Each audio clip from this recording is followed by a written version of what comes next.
Assalamualaikum warahmatullahi wabarakatuh. Selamat siang kawan-kawan, sobat akademisi dimanapun kalian berada. Perkenalkan, nama saya Farhan Indra Sandi, mahasiswa semester 2 dari Fakultas Hukum Universitas Muhammadiyah Malang. Hari ini saya akan melakukan sesi wawancara atau interview bersama dengan salah satu anggota legislatif, di mana sesi wawancara ini sebagai bagian dari tugas UTS untuk mata kuliah Hukum Tata Negara. Hari ini saya telah bersama salah satu anggota legislatif, yaitu Bapak Yunanto Wahyudi, atau yang kerap kali disapa dengan Mas Teng atau Cateng. Assalamualaikum Cateng. Waalaikumsalam warahmatullahi wabarakatuh. Bagaimana kabar hari ini, sehat? Alhamdulillah, Dinda sehat. Ya, kita soalnya sedang berada di masa pandemi aja ya. Ya. Nah, Cak, kebetulan hari ini saya sedang melakukan sesi wawancara mengenai Hukum Tata Negara juga. Nah, mungkin untuk pertanyaan pertama dimulai dengan pertanyaan yang umum dulu aja ya, biar bisa merefresh pikiran kita juga mengenai Hukum Tata Negara sendiri. Nah, menurut Cak Teng sendiri, Hukum Tata Negara itu seperti apa? Karena jika kita flashback aja ya, definisi hukum itu saja sudah multitafsir ya. Ya. Banyak ahli hukum yang mempunyai tafsirannya sendiri, penafsiran sendiri mengenai hukum itu sendiri. Nah, tak terkecuali juga kita Hukum Tata Negara. Nah, menurut Cak Teng sendiri bagaimana Hukum Tata Negara? Terima kasih ya. Jadi kalau menurut harfiahnya hukum tata negara itu kan bentuk hukum yang mendefinisikan hubungan antar lembaga di sebuah negara. Bahwa di Indonesia ini kan ada lembaga eksekutif, lembaga legislatif, dan yudikatif. Tentu bahwa hukum tata negara ini yang mengatur tentang bagaimana hubungan ketiga lembaga ini. Ketiga lembaga ini masing-masing itu kan punya peran dan fungsi masing-masing. Bahwa yudikatif yang kaitan dengan peradilan, eksekutif yang kaitannya kita kenal dengan kepala negara atau presiden, kemudian legislatif itu DPR. Nah, bahwa hubungan lembaga itu kan harus diatur, kan? Sehingga dengan mengatur itu tentu kita berharap bangunan sebuah negara ini dari sisi hukumnya tentu harus lebih baik. Fungsinya bahwa ketika hukum diajukan oleh eksekutif, dibahas di tingkat legislatif, kemudian dikomunikasikan dengan yudikatif. Ketika kemudian sudah diputus, masih ada problem, bisa diajukan misalnya judicial review melalui lembaga yudikatif. Itu pemanaan kalau saya memanai tentang hukum tata negara, karena memang harus ada yang mengatur tentang itu. Berarti mungkin lebih gampangnya hukum tata negara ini bisa dibilang fundamentalnya ya, dasarnya. Baik, Cak. Lalu Cak, jika kita lanjutkan, nah jika kita bicara soal sebuah ilmu, pasti situ ada sebuah studi aja ya, sebuah studi kasus. Nah, saya ingin bertanya, sejauh mana sih studi ilmu hukum tata negara ini berkembang di negara Indonesia ini? Kalau pemahaman saya, perkembangannya justru luar biasa, ya kan. Dulu kita tidak mengenal namanya Mahkamah Konstitusi, ya, dulu. Jadi saya mengalami fase itu, mungkin adik-adik belum mengalami fase itu. Gitu. Jadi ketika kita dulu bersengketa yang kaitannya dengan pilkada, misalnya, dulu kan di Mahkamah Agung, sedangkan Mahkamah Agung ini kan fokus bagaimana tentang hukum sendiri. Dia mengeluarkan produk hukum, tapi kemudian dia harus memutus sebuah perkara yang pada esensinya kemudian dia kurang fokus pada urusan itu. Makanya kemudian muncullah Mahkamah Konstitusi. Jadi perkembangannya dari tahun ke tahun, kemudian termasuk era reformasi yang punya peranan yang luar biasa yang kaitannya dengan hukum tata negara. Bagaimana kemudian seluruh tatanan hukum yang kaitannya melengkapi pada saat itu dalam tanda petiknya ini kan orde baru ibaratnya, yang semuanya diatur dengan hukum yang dalam tanda petiknya tidak jelas, semuanya protes, yang kemudian hari ini hukum tata negara memiliki perkembangan yang luar biasa. Nah, mungkin kalau sedikit kita bergeser aja ya, kalau tadi mengenai studi ilmu hukumnya, nah sekarang mengenai hukum tata negara itu sendiri, tapi tetap berada di lingkup Indonesia. Okay. Nah, jika kita membicarakan soal hukum tata negara itu pasti selalu dikaitkan dengan konstitusi. Selalu ketika ada seseorang membahas hukum tata negara ini yang ada di benak kita tuh selalu konstitusi. Bahkan dosen saya juga ketika mengajar seperti itu. Nah, ketika kita membahas soal konstitusi, orang itu selalu mengidentifikasikannya dengan undang-undang dasar. Nah, jika kita baca pada Indonesia, Undang-Undang Dasar Negara Republik Indonesia tahun 1945 itu, apakah menurut Cateng ini masih relevan dengan perkembangan zaman seperti sekarang? Karena sejauh data yang saya punya, UUD ini baru mengalami perubahan atau amandemen itu sebanyak 4 kali. Sedangkan jika kita bandingkan dengan negara maju, ya, ambil contoh ini ada Amerika Serikat. Amerika Serikat itu sudah mengalami amandemen pada konstitusinya sebanyak 27 kali. Lalu pada Prancis sebanyak 20 kali. Nah, apakah UUD 1945 ini perlu ada sebuah pembaruan ya? Karena jika kita kaitkan dengan kehidupan yang ada sekarang kan semakin kompleks ini. Nah, bagaimana Cak? Iya, jadi Undang-Undang Dasar 1945 tentu kita tidak bisa lupakan pembukaannya ya. Benar. Karena itu adalah satu kesatuan dari guru-guru bangsa kita yang pada saat itu setelah satu hari Indonesia merdeka diproklamasikan oleh Bung Karno yang kemudian membutuhkan sebuah konstitusi. Bahwa kemudian dalam fase perkembangannya memang negara ini kan selalu berkembang, ya, bukan berubah, tapi berkembang. Yang kemudian memang pasca reformasi itu kan kemudian 4 kali terjadi amandemen. Ya kan?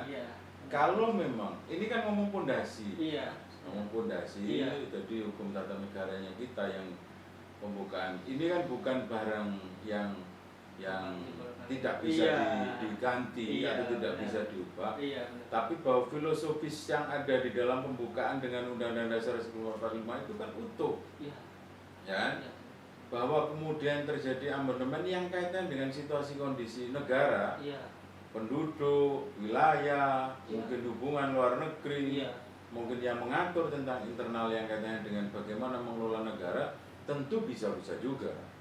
Tetapi yang hari ini sedang berkembang adalah tuntutan bagaimana kemudian kembali ke rohnya pembukaan, ya, pasca itu. Karena apa? Karena bicara tentang misalnya, saya tidak ingat pasalnya ya, tapi bahwa kemudian ketika terjadi amandemen yang kaitannya dengan pengelolaan sumber daya alam di Indonesia, yang itu kemudian turunannya dalam bentuk undang-undang migas, undang-undang mineral, itu kemudian seperti liberal, yang kemudian tidak bisa melingkupi orang-orang lokal yang mungkin dulu di situ juga tercantum hak adat, hak ulayat misalnya. Nah, ini sekarang yang trennya justru orang untuk bagaimana kembalikan ruh semula, pembukaan Undang-Undang Dasar 1945 yang konsekuen, bahasanya kan begitu. Nah, tentu ini kan kaitan dengan situasi. Diubah yang pertama, di amandemen yang pertama, yang kedua, yang ketiga, memang seharusnya kan menuju ke arah lebih baik. Ya, tapi mungkin kalau saya memahaminya sebagai orang politik, ini kan bisa teori siklus, ya, yang kemudian pada titik tertentu mungkin dia akan kembali pada kebutuhan itu. Bahwa pembukaan Undang-Undang Dasar 45 beserta Undang-Undang Dasar 1945 itu, ya, itu kan nilai dasar, bahwa turunannya ketika kita menerjemahkan dalam bentuk undang-undang, dalam bentuk PP, dalam bentuk keputusan presiden, tentu kan rohnya. Ya. Nah, kalau memang ada keinginan dari itu, ini sebenarnya kan peluang bagi teman-teman hukum tata negara misalnya, yang saya yakin itu kan baik mahasiswanya, baik sarjananya, itu kan punya asosiasi. Ya, tentu harus butuh refleksi panjang untuk memotret hari ini bagaimana kemudian yang kaitannya dengan itu. Apakah butuh amandemen? Nah, kalau memang ada blueprintnya kaitannya dengan usulan amandemen, itu bisa melalui usulan pemerintah kaitan dengan perubahan, bisa juga melalui inisiatif lembaga legislatif. Lembaga legislatif ini kan isinya kan dari wakil-wakil partai politik. Nah, tentu bisa dikomunikasikan. Nah, kalau semuanya kita kaitkan dengan persoalan tadi aja, apakah mungkin kan DPR ini berbagai latar belakang ya, Ya. mulai dari pendidikannya maupun pekerjaan yang sebelumnya. Nah, apakah perlu DPR ini diberikan sebuah bimbingan, yaitu soal mungkin filosofi hukum atau hermeneutika hukum, yang mana agar para anggota DPR ini ketika membuat sebuah peraturan itu bisa dikaji melalui filosofinya, karena seperti kata Cak Teng tadi, bahwa sebenarnya sekarang tuntutannya itu bukan merubah gimana itu tadi, tapi lebih ke arah gimana cara mengembalikan kepada roh aslinya. Nah, bagaimana Cak Teng menanggapi seperti ini?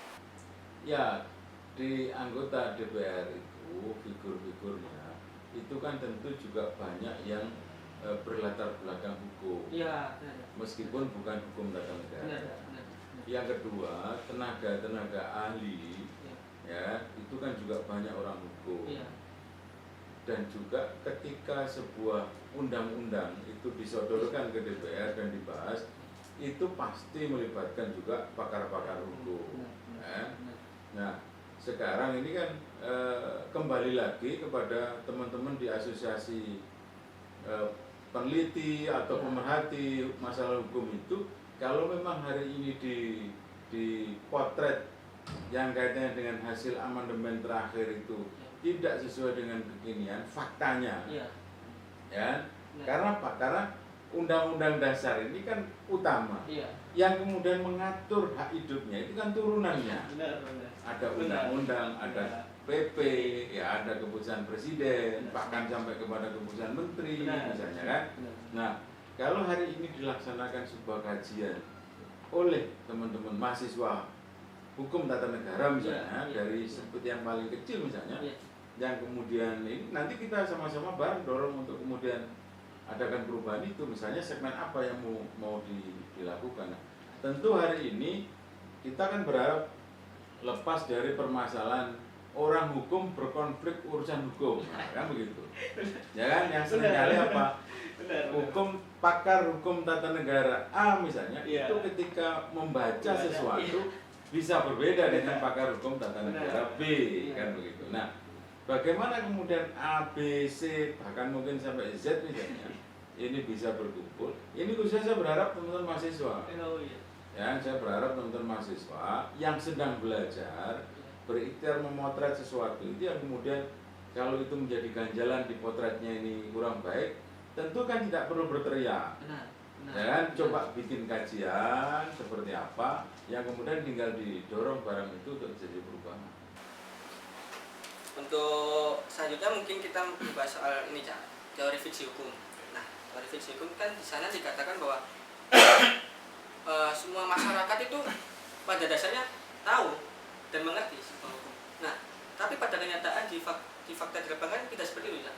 Bahkan tidak perlu jauh-jauh soal mengenai yang hukum yang tata negara, hukum yang biasa saja. Mungkin soal kemarin ada sebuah berita bahwa ada seseorang yang dari daerah terpencil itu tidak tahu bahwa ada sebuah larangan itu untuk berkerumun, karena beliau dari daerah terpelosok. Jadi ketika waktu masuk ke kota dia tahu, bahkan COVID aja dia tidak tahu.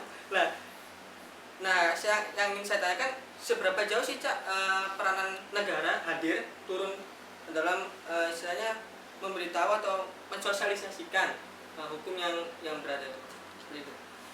Ya, jadi hukum di Indonesia ini kan memang perkembangannya cepat. Iya, benar. Tetapi bahwa satu, dari sisi kewilayahan Indonesia, itu kan tidak sama, ya kan? Kalau bicara dengan Jawa Timur saja, ya, itu ada kurang lebih 117 pulau di Sumeneb. Ya, kalau bicara hukum kaitan dengan sosialisasi, kita sebenarnya mau nanya, apakah Pak Bupati Sumeneb itu pernah datang ke 117 pulau itu? Tentu kan tidak, ya kan? Nah, itu kan dari sisi kewilayahan. Yang kedua, dari sisi informasi, ya. Kita ini kan kadang-kadang memang kan bicara tentang suku adat tadi itu yang di awal kita sampaikan, itu kan memang ada yang karena faktor hukum yang melindungi, maka hak adat dan suku itu kan tetap ya kan? Tetap. Tapi yang berlaku di situ kan hukum adatnya, ya, hukum adatnya urusan tanah di situ, kan dia tidak mengenal namanya undang-undang agraria misalnya, ya kaitan dengan di hukum adatnya, karena lebih utama hukum adatnya. Tapi bahwa dia hidup di negara Republik Indonesia tentu harus ada undang-undang hukum agraria. Ini kalau kita kronolog dari awal ya kan, dengan situasi itu. Bicara tentang sosialisasi hukum, memang tidak bisa, maksud saya bahwa seluruhnya dikatakan, ini kan bicara azas ya, fiksi hukum itu kan azas bahwa semua orang dianggap tahu, kan itu ya, semua orang dianggap tahu. Sama ketika bicara diinfokan, sampai ada potongan untuk SPP misalnya, ya, nah, ini kan bisa juga perguruan tinggi bikin fiksi hukum misalnya, ya, hanya coba di itu, tapi kemudian loh sudah tutup, sudah selesai. Ya, ini kan pentingnya kemudian bicara edukasi. Kalau kita yang kaitannya dengan COVID misalnya, ya, yang dengan COVID. Makanya COVID itu kan hukum yang diterapkan itu kan tidak bisa final. Ini kan proses panjang. Yang pertama edukasi. Tapi ya sekali lagi, di luar orang yang tidak tahu informasi karena mungkin dia dari kepulauan, dari jauh itu.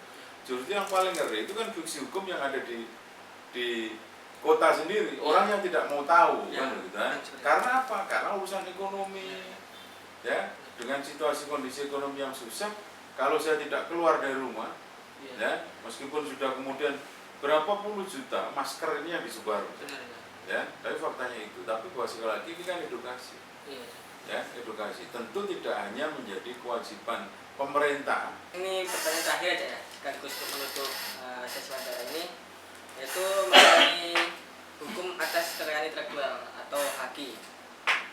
Indonesia kan baru mengkaji HAKI ini, tapi pada dasarnya Indonesia sudah punya terlebih dahulu soal undang-undang soal logo, brand, merek, sudah punya terlebih. Nah, yang saya ingin tanyakan pada dasarnya ini kan HAKI ini kan dianut oleh negara-negara common law, negara-negara yang ada seperti Amerika Serikat, seperti macam itu, yang pada dasarnya mereka bisa dibilang kapitalis ya.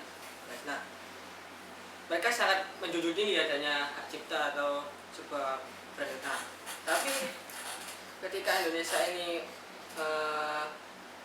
menggunakan asas ini, ada hal yang saya bilang tidak apa ya, bukan. Dan dalam pengaplikasiannya juga tidak secara penuh, misalnya 100% tidak diaplikasikan. Ambil contoh, hari ini saja ya, kita bisa memfotokopi sebuah buku, padahal di sana sudah terus jelas kan di awal pembukaan akan diberikan pidana berapa tahun, terus dendanya berapa juta. Nah, tapi kan tetap saja orang Indonesia masih saja memfotokopi buku. Ambil contoh. Nah, menurut tanggapan Cak Teng ini, sebuah kajian hukum HAKI ini yang baru ini seberapa besar sih Cak dampaknya untuk kedepannya aja ya, kita bicara soal kedepannya, agar istilahnya hak orang ini juga merasa terlindungi ya, karena orang kan ini kadang itu merasa resah dan gelisah ketika semuanya kita membuat suatu barang, lalu barang itu ternyata jadi booming ya, jadi banyak diminati, lalu tiba-tiba diambil alih atau diklaim milik orang lain. Nah kan seperti itu kan agak ini menjegalkan. Bagaimana? Iya, jadi kalau saya lihat filosofisnya filosofisnya bahwa tidak serta-merta, kalau saya tidak serta-merta melihat bahwa HAKI ini karena seperti di Amerika yang dengan kapitalis. Tapi filosofisnya saat kemudian, karena saya sempat dulu ikut ya dalam proses diskusi kaitannya dengan HAKI itu kan, bagaimana kemudian negara ini mengakui dan menjamin bahwa orang yang memiliki intelektual yang kemudian menelurkan dalam sebuah rancangan yang itu mungkin dalam bentuk buku, dalam bentuk desain bangunan, dalam bentuk desain jembatan dan lainnya itu, atau dalam bentuk musik misalnya, ya kan, itu kan kemudian ada legalitasnya yang mengikat. Ya, yang kedua bahwa dengan legalitas itu kalau ada orang memakai tentu harus izin yang bersangkutan. yang kemudian ada namanya royalti, kan begitu kan, royalti. Ini kan dalam perkembangannya sebenarnya bertahap, tapi pasti saya yakin menuju ke arah yang baik ya. Misalnya bicara musik aja, dulu berapa produk musik Indonesia yang dibajak, yang kemudian dijadikan CD yang hanya 2.500 macam-macam itu, ya. Nah, yang itu banyak, tapi sekarang kan sudah mulai berkurang, bahkan cenderung hilang, ya kan. Memang ada modusnya lagi, kemudian orang bisa mendownload di internet, tapi sekarang kan sudah mulai perlahan kan berbiaya. Ini kan bicara fase, bicara fase kalau kita mau ambil contoh musik, buku juga sama, ya. Nah, tapi bahwa kemudian ini di Indonesia, ini kan kaitannya dengan tidak semua orang hari ini yang sekali lagi kontennya ya butuh edukasi, ya. Bagaimana membuat buku dengan ide dan gagasannya tercetak buku, nyetak buku ini kan juga butuh kos, ya. Nah, tapi hari ini jujur saja, satu buku dengan kemudian zaman fotokopi itu sudah berimbang. Kan itu, sehingga lambat laun saya yakin orang lebih pada beli buku daripada fotokopi, ya. Saya yakin itu, karena ini kan bicara tentang lambat laun, tapi bahwa ada proses, tapi bahwa proses pengajuan haki kita ini panjang, iya, ya. Makanya sebenarnya mungkin juga bisa didesainkan agar orang yang mengelola haki itu, ya, ketika memproses dan verifikasi sudah ini, itu harus segera ada legalitasnya. Ini orang ngurus haki itu bisa setahun loh. Nah, sedangkan dalam rentang waktu 12 bulan ini bisa juga kan yang sudah kita ini kan dicomot orang, gitu kan? Nah, itu yang bersifat mungkin tulisan, musik yang lain. Tapi yang bersifat teknis itu selesai. Contoh misalnya almarhum Pak Cip ya, Pak Sucipto PDIP itu kan alumni ITS yang beliaunya punya rancang bangun konstruksi cakar ayam yang dipakai di jembatan-jembatan itu. Nah, hari ini hakinya clear beliaunya, sehingga kalau itu dipakai oleh kementerian, dipakai oleh dinas, oleh perusahaan tertentu, maka itu dia bisa ini, ya, royaltinya hari ini masuk ke beliaunya secara langsung kan gitu. Tapi bahwa ya inilah di Indonesia, ya, yang sekali lagi bahwa ini justru menjadi penting teman-teman hukum tata negara, dinamisasi tentang hukum sendiri, baik tata negara, tata kelolanya, itu kan luar biasa.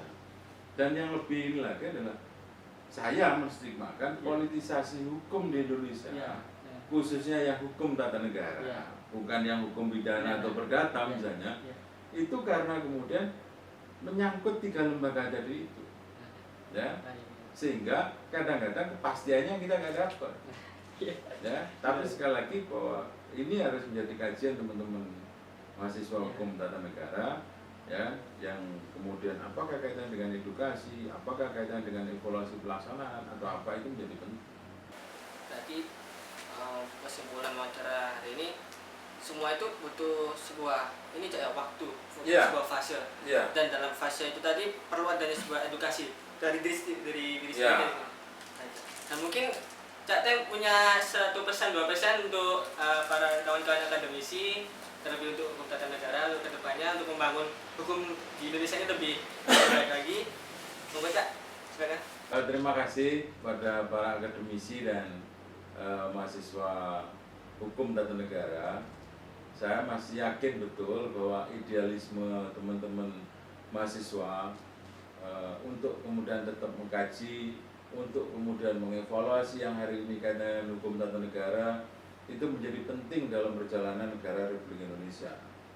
Kalau hari ini satu SKP, satu undang-undang, satu peraturan pemerintah misalnya, bisa dicek faktanya ketika diterapkan di bawah, tidak sekedar menjadi cantolan hukum. Kalau memang ada kekurangan, faktanya kemudian diplesetkan atau menjadi hukum balas dendam yang tadi disampaikan itu kan penting menjadi catatan-catatan teman-teman mahasiswa Fakultas Hukum, khususnya prodi Hukum Tata Negara. Karena apa? Di pundak Anda semuanya 5-6 tahun ke depan, wajah hukum tata negara sangat tergantung dari Anda. Terima kasih. Assalamualaikum warahmatullahi wabarakatuh. Demikian teman-teman, sahabat akademisi, sekian sesi wawancara hari ini, dan terima kasih sudah menonton. Mohon untuk like dan komennya. Terima kasih.